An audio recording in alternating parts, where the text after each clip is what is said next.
Hello. कैसे हैं आप लोग? उम्मीद करते हैं आप लोग अच्छे होंगे। अभी तक हम लोग 3-4 क्लास से कंटिन्यू वीडियो डाल भी रहे हैं और हम लोग अभी तक मैथ पढ़ रहे थे। तो मैथ कंटिन्यू पढ़ रहे थे। 4-5 वीडियो मैंने यूट्यूब पे मैथ का अपलोड कर दिया है। एक्सरसाइज 2.2 तक डाल दिया है बहुपद का। एक्सरसाइज 2.2 एक चैप्टर और एक एक्सरसाइज और बचता है 2.3। तो उनको मैंने स्टॉप कर दिया है और मैंने ये सोचा कि थोड़ा आपको विज्ञान पढ़ाया जाए, क्योंकि मैथ के साथ साथ बाकी जो चैप्टर है विज्ञान, सामाजिक विज्ञान, सारे सब्जेक्ट हमारे लिए उतना ही इम्पोर्टेंट है जितना इम्पोर्टेंट हमारे लिए मैथ है। तो हमने इसी वजह से मैंने ये सोचा कि आज आपके लिए नया वीडियो डाला जाए और विज्ञान हम लोग स्टार्ट करेंगे। तो विज्ञान के में सबसे पहले हम लोग रसायन शास्त्र पढ़ेंगे। रसायन शास्त्र को इंग्लिश में केमिस्ट्री कहते हैं। तो केमिस्ट्री से स्टार्ट करते हैं विज्ञान से, क्योंकि मैथ कंटिन्यू पढ़ रहे हैं। तो अब हम लोग सोचे कि थोड़ा सा विज्ञान का भी कुछ टॉपिक डाल दिया जाए ताकि आपको जो है आसानी हो। और सबसे पहले विज्ञान में हमने जो स्टार्ट किया तो रसायन शास्त्र से स्टार्ट किया। तो चैप्टर का नाम है रासायनिक अभिक्रिया एवं समीकरण। ये हमारा चैप्टर है, विज्ञान का एक चैप्टर है रासायनिक अभिक्रिया एवं समीकरण। इंग्लिश में इसको बोलते हैं केमिकल रिएक्शन एंड इक्वेशन। तो हम लोग आज ये चैप्टर को डिटेल से पढ़ेंगे और इसी तरह से मैं रोज आपके लिए वीडियो डालता रहूंगा। और आज जानेंगे कि रासायनिक अभिक्रिया किसे कहते हैं। जब कोई पदार्थ अकेले या किसी अन्य पदार्थ से अभिक्रिया कर भिन्न गुण वाले नए पदार्थ का निर्माण करता है, इस प्रक्रिया को रासायनिक अभिक्रिया कहते हैं। तो इसलिए हमने लिख भी दिया है ताकि आप नोट भी कर लेंगे। एग्जाम में आएगा रासायनिक अभिक्रिया किसे कहते हैं, तो आप क्या बोलेंगे कि जब कोई पदार्थ अकेले या किसी अन्य पदार्थ से अभिक्रिया कर भिन्न गुण वाले नए पदार्थ का निर्माण करता है, इस प्रक्रिया को रासायनिक अभिक्रिया कहते हैं। और बहुत ही मजा आएगा केमिस्ट्री पढ़ने में। रसायन शास्त्र मजेदार टॉपिक होता है, लेकिन एक चीज में थोड़ा सा याद करना पड़ेगा आपको। जब तक याद नहीं करेंगे तो थोड़ा सा मुश्किल होगा। तो इसको आपको पता होना चाहिए कि हाइड्रोजन का संकेत H होता है, हीलियम का संकेत He होता है, लिथियम का संकेत Li होता है। पीरियडिक टेबल आपको याद रखना होगा। कैल्शियम का संकेत Ca होता है। तो यहां पर हम लोग संकेत का इस्तेमाल करेंगे, सिंबल का ही इस्तेमाल करेंगे। समझ गए? रासायनिक अभिक्रिया किसे कहते हैं कि जब कोई पदार्थ अकेले या किसी अन्य पदार्थ से अभिक्रिया कर नए पदार्थ का निर्माण करता है, इस प्रक्रिया को रासायनिक अभिक्रिया कहते हैं। जैसे आप एग्जांपल के तौर पर देखें, हाइड्रोजन का होता है संकेत H2, क्लोरीन का होता है Cl2। रिएक्शन करके अभिक्रिया करके बनाता है HCl, हाइड्रोजन क्लोराइड। इसको हम लोग बैलेंस कर सकते हैं, संतुलित कर सकते हैं। तो क्यों?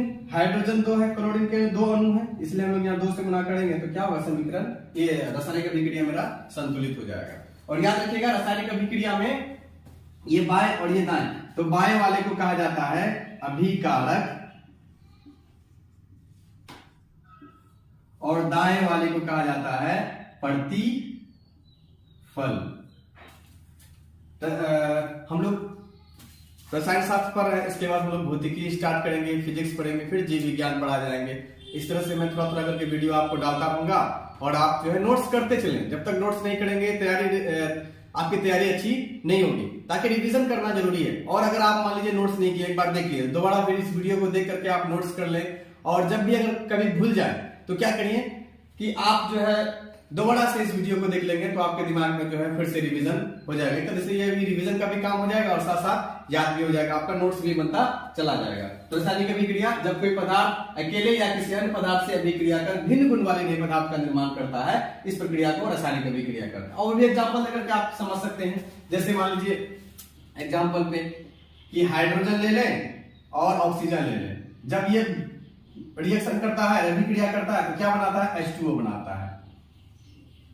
हाइड्रोजन का कार्य क्या, जलना।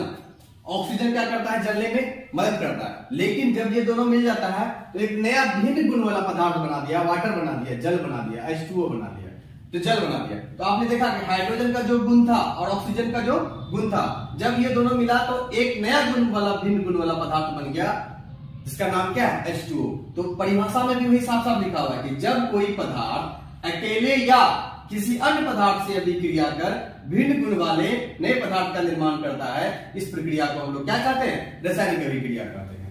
तो आप सारा का सारा परिभाषा लिख लेंगे। उसी प्रकार जो बाएं तरफ है इसको बोला जाता है अभिकारक और बाद वाले को क्या बोला जाता है, प्रतिफल। तो अभिकारक और प्रतिफल का भी परिभाषा हम लोग क्या करेंगे, लिख लेंगे।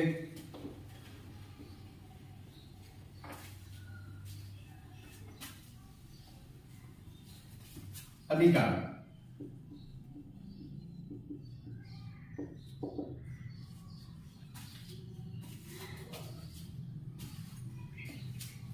वे पदार्थ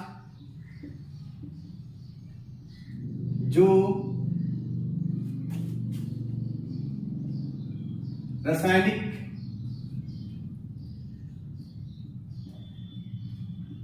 अभिक्रिया में भाग लेते हैं उन्हें अभिकारक कहते हैं।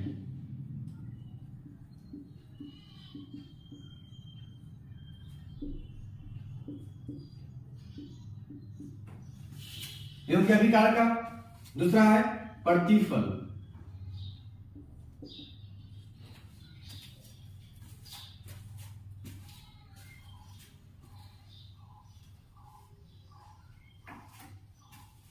वे पदार्थ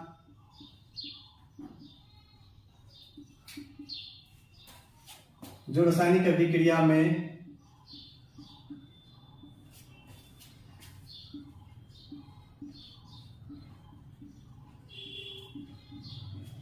भाग लेकर भिन्न गुण वाले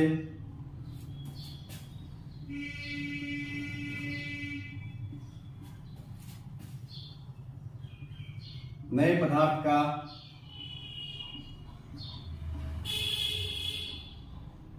निर्माण करता है, उसे प्रतिफल कहते हैं।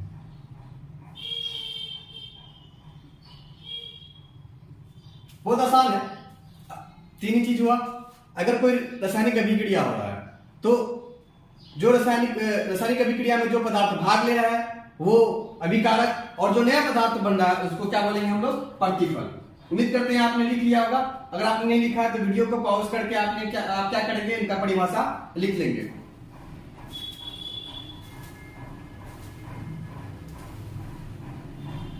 हम लोग एग्जाम्पल लेकर के समझेंगे। अभी हमने एग्जाम्पल लिया था हाइड्रोजन और ऑक्सीजन। अभी देखिए अभिकारक का परिभाषा हमने क्या लिखा कि वे पदार्थ जो रासायनिक अभिक्रिया में भाग ले रहे हैं। हाइड्रोजन और ऑक्सीजन क्या कर रहा है, रासायनिक अभिक्रिया में भाग ले रहा है, इस वजह से इनको कहा जाता है अभिकारक। और जो नए पदार्थ का निर्माण कर रहा है, भिन्न गुण वाले नए पदार्थ का निर्माण कर रहा है, उनको बोलते हैं हम लोग क्या, प्रतिफल। या आसान लैंग्वेज में आप ये समझते हैं, देखिए ये लेफ्ट साइड और ये राइट साइड, तो लेफ्ट साइड वाले को हम लोग कहते हैं अभिकारक और राइट साइड वाले को हम लोग क्या कहते हैं, प्रतिफल। तीन चीज हमने सीखा, रासायनिक अभिक्रिया, अभिकारक और प्रतिफल।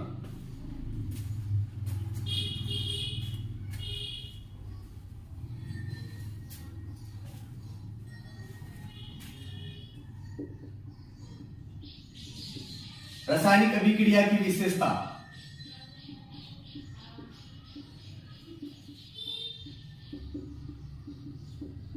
रासायनिक अभिक्रिया की विशेषता, रासायनिक अभिक्रिया की विशेषता क्या क्या है।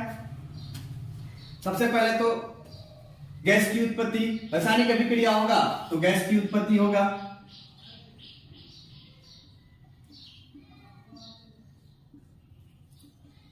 दूसरा अवक्षेप का बनना,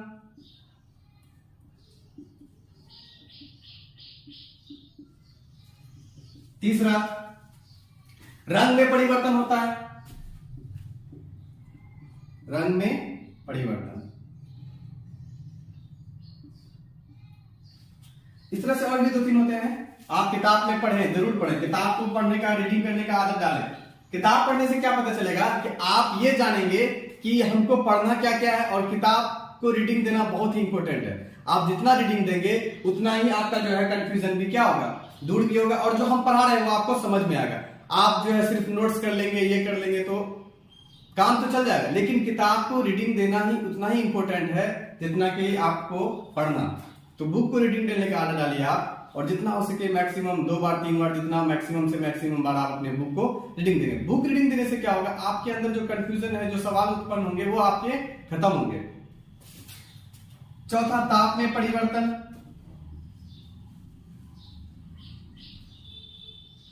जब कोई रासायनिक अभिक्रिया होता है तो ये सारी घटनाएं होती हैं। पहला कि गैस की उत्पत्ति होगी, अवक्षेप का बनना होगा, रंग में परिवर्तन होगा, ताप में परिवर्तन होगा। उम्मीद करते हैं कि ये आप लिखते जा रहे होंगे और बहुत ही आसानी से आप समझ भी रहे होंगे। तो आज इतना ही रखते हैं, छोटा वीडियो बनाते हैं हम इस वजह से कि ताकि आप ज्यादा बोर नहीं हुए और कम समय में आप वीडियो को देख सकें, और बड़ा वीडियो नहीं बनाते हैं कि आप जो है पढ़ने में बोर नहीं हुए। तो इसलिए थैंक यू।